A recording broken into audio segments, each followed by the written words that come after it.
Bonjour, bienvenue dans ce nouveau vlog qui n'est pas un vlog.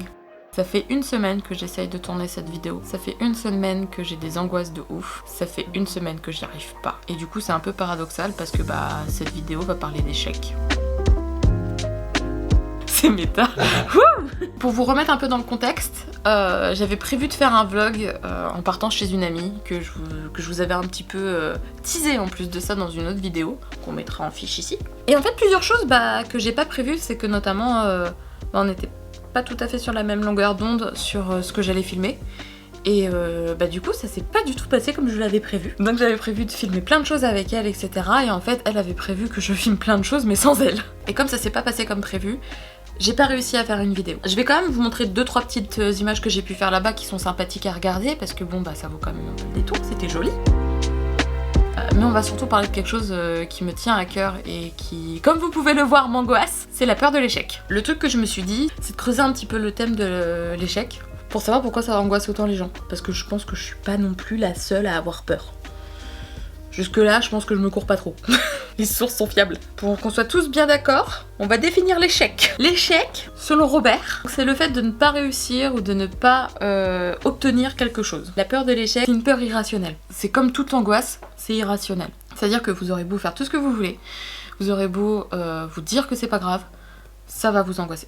Ça va vous stresser, ça va prendre le dessus sur quelque chose qui en soi à la base devrait pas prendre le dessus. Oh j'angoisse. J'avais lu un truc vachement bien, attends, quand j'avais fait mes recherches, j'avais lu sur internet que la peur de l'angoisse, c'était une peur de la réussite. Peur de l'angoisse. Oh. C'est pas mal celle-là. Mais t'as celle-là aussi. C'était bien. J'avais lu sur internet que la peur de l'échec, oui je regarde Hugo en même temps parce que je fais une conversation avec lui en même temps, donc que la peur de l'échec, c'était aussi une peur de la réussite. Parce qu'en gros, vous avez surtout peur en fait des résultats que ça pourrait induire. Te justifie pas, vas-y. D'accord, j'ai peur. J'ai peur de mal faire, j'ai peur de pas réussir, j'ai peur de réussir, j'ai peur à peu près de tout quand il s'agit d'échecs. Je sais que c'est un gain d'expérience, je sais que les gens sont super bienveillants avec l'échec en général. Enfin, c'est rare de trouver des gens qui vous disent bah t'as échoué. Ou alors si vous en trouvez, vraiment fuyez. C'est pas des bonnes personnes. Mais ça m'angoisse, j'ai peur qu'on me monte du doigt, j'ai peur de décevoir. Énormément, j'ai peur de décevoir les gens que j'aime. Et ça m'angoisse au point de pas dormir, ça m'angoisse au point d'avoir des crises de larmes, d'avoir des manques d'air.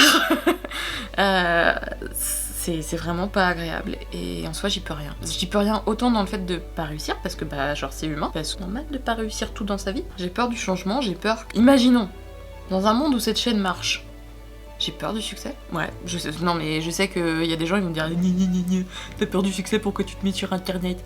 Bravo Gérard, je sais. J'ai peur des gens en général, donc vous imaginez bien que le succès qui va avec, ça veut dire que des gens vous reconnaissent et viennent vous parler. Angoisse. J'aime pas les gens. Très honnêtement, mais j'ai peur de beaucoup de choses dans ma vie, hein, donc l'échec, ça en fait partie, on va dire. Mais c'est dur à porter. C'est dur à porter parce que ça freine beaucoup. Il y a des choses que j'aimerais bien faire, que j'ai peur de faire parce que j'ai peur d'être nulle. Or, on s'en fout hein, que je sois nulle. J'ai fait ça avec un peu tout. J'ai fait ça fut un temps avec le tricot. Là, je m'y suis remise. Spoiler alerte. J'ai fait ça avec la couture, j'ai fait ça avec les loisirs créatifs comme de la peinture, de la poterie. J'ai fait ça avec quoi d'autre? Tiens Hugo, toi qui vois tous mes échecs, t'es la seule personne qui voit vraiment tous mes échecs. Ça m'angoisse beaucoup d'ailleurs parce que tu connais toutes mes failles. Ta première chaîne YouTube. Ma première chaîne YouTube. Ah oui, j'avais une chaîne YouTube avant. Révélation. J'avais une chaîne YouTube avant qui s'appelait Click à Truc. J'avais atteint 11 000 abonnés. Donc ce qui est quand même fou. Surtout très très vite. Ouais, je sais plus en combien de temps c'était. Et en seulement quelques vidéos, t'avais une très très grosse progression. J'ai arrêté. Je pense qu'il y a des gens qui ont envie de me taper actuellement parce qu'il y a des gens qui rêveraient de pouvoir avoir ça dans leur vie. Et juste, moi à ce moment-là dans ma vie, j'étais en pleine étude. J'avais envie de me prouver à tout le monde que j'étais capable de faire des études, de réussir dans ces études-là parce que j'ai eu un parcours un peu compliqué quand j'étais au lycée. Du coup j'avais un peu envie de prouver à tout le monde que je pouvais réussir par moi-même toute seule en tryhardant clairement les études et la vie en général. Ce qui fait que je faisais des études, j'étais en licence, je travaillais le week-end à côté donc je travaillais en 7 jours sur 7 et à côté de ça je faisais les vidéos. Et comme je voulais que mes vidéos aient du sens, je faisais de la vulgarisation. Sauf que la vulgarisation ça prend énormément de temps si on veut pas dire trop de conneries et du coup j'ai arrêté parce que j'arrivais pas à tout faire. Le seul truc qui me faisait réellement plaisir au final, ce qui était ma chaîne, j'ai arrêté parce que j'estimais que c'était le superflu. Peut-être que si j'avais pas arrêté aujourd'hui, j'aurais le million. Je pourrais en vivre. et j'aurais pas fait de burn-out. Ou peut-être que si. Mais voilà, donc j'ai arrêté plein de choses que j'aimais dans ma vie parce que j'avais peur des résultats que ça pouvait avoir sur moi. Et sur ma vie en général d'ailleurs. Je vais vous parler aussi d'un truc qui me tient beaucoup à cœur et que je considère comme étant un échec dans ma vie. C'est le sport. Dans le sens où je vous ferai un bilan complet de mes 2 premiers mois de sport parce que ça me tient pour le programme Patatas to Fritas. Hein, on l'a pas oublié, il est toujours là. Mais je vais juste en parler ici vite fait pour vous expliquer à quel point le sport ça a été une contrainte et en même temps un plaisir dans ma vie. Dans le sens où j'aime beaucoup faire du sport. J'aime bien ça en règle générale et juste j'arrive pas à le tenir. Je peux m'angoisser très très vite et du coup j'ai tendance à lâcher très vite. C'est toujours dans ce côté oulala, on va quand même pas faire trop d'efforts pour être bonne. Faut pas déconner. Mais vous aurez tout un bilan là-dessus. Là, c'est le côté un petit peu nul, un petit peu ouin, j'y arrive pas. Et on aura le côté un petit peu do it quand je ferai la vidéo des 2 mois. Parenthèse fermée. Sur ce, je vais quand même vous clôturer cette vidéo sur un aspect positif de tout ça. Malgré le fait que ça m'angoisse, j'apprends beaucoup. Et en fait, j'essaie de m'en servir aujourd'hui. Quelque chose que je n'ai pas fait les 26 premières années de ma vie.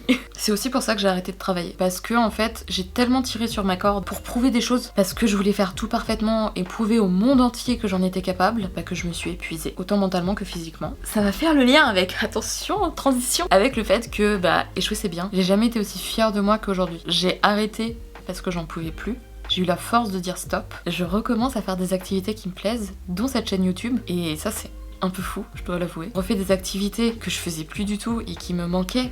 Je vais pas mentir, qui me manquaient beaucoup. J'ai eu un passage à vide en soi sur le tournage de vidéos parce que j'étais vraiment pas bien et cette vidéo-là me mettait vraiment pas bien en soi. Mais j'ai pas pour autant arrêté. J'ai commencé à tourner des vidéos vraiment chouettes de bricolage. J'ai commencé à tourner aussi des vidéos sur le sport pour que vous ayez votre bilan de mes 2 mois. Et en soi, je crois que je commence à comprendre le fait que les gens disent que l'échec c'est bien aussi. Ça permet un petit peu de grandir et d'apprendre et de mettre à profit. Tout ça pour dire, j'ai peur de l'échec. Je pense que ça s'arrêtera pas demain. Mais pour la première fois de ma vie, j'ai commencé à m'en servir comme moteur. Et potentiellement ça donnera des trucs. Voilà, c'est la fin de cette vidéo. J'espère qu'elle vous aura plu. Que potentiellement elle vous aura peut-être parlé, pas parlé. N'hésitez pas à partager en commentaire les peurs qui vous ont fait avancer dans la vie. Si jamais, j'ai toujours un Instagram. Voilà, on se retrouve dans un vlog la prochaine fois un peu plus léger. À bientôt.